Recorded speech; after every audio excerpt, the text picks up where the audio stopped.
नमस्कार सगळ्यांना. पूर्वीपासून आईवडील जे मुलांसाठी करत आले आणि आत्ता देखील ते इतर कोणीच करू शकत नाही, आपल्यालाही माहिती आहे.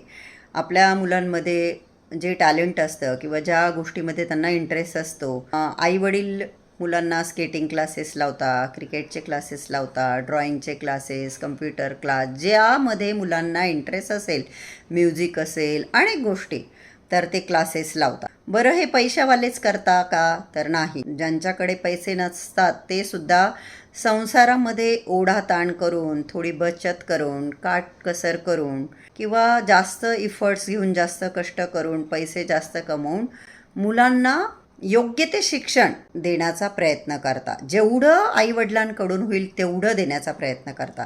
नुसतं शिक्षणच नाही तर म्हणजे चांगल्या स्कूलमध्ये त्यांना ॲडमिशन घेणं, इंग्लिश मिडियममध्ये टाकणं, तर शाळेशी निगडीत ज्या पण काही त्यांच्या गरजा असतील. आता पूर्वीसारखं राहिलं नाही की एक ड्रेस 2-2 वर्ष चालवतोय. मी चालवला आहे म्हणून सांगते. आता एकाच वर्गामध्ये एका मुलाला म्हणजे एका वर्षाचे 3-3 ड्रेस, स्पोर्ट्सचा वेगळा, रेग्युलर वेगळा असतात, नाही का. स्पोर्ट्स शूज असतील, त्यांचे स्टडीजचे बुक्स असतील, इतरही बऱ्याच बऱ्याच गोष्टी, ते सुद्धा सगळं त्यांना पुरवायला आईवडील कुठेच मागे पडत नाही. होता होईल तेवढे ते प्रयत्न करतात, लहानपणापासून तर ते मुलं मोठे होईपर्यंत. परंतु हल्ली जेव्हा आपण आजूबाजू काय घडतं आहे ते बघतो ना, तर खूप वाईट वाटतं. हल्ली मुलं आहे ना, आईवडिलांचा त्यांना काही रिस्पेक्टच नसतो.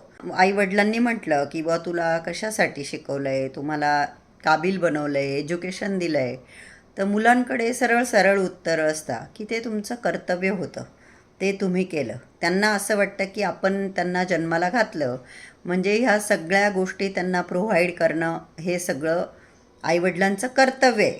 तर त्यात तुम्ही काय विशेष नाही केलं असं त्यांना वाटतं.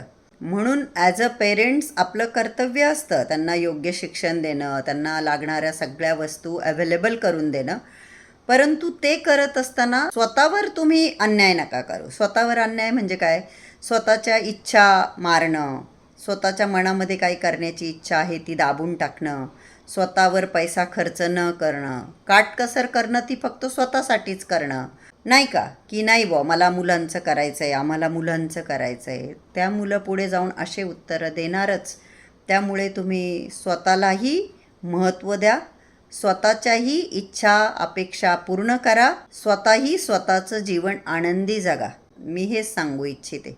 आजूबाजू बघा, तुम्हाला खूप उदाहरणं बघायला भेटतील आणि त्यातून आपण नक्कीच शिकलं पाहिजे, हो की नाही.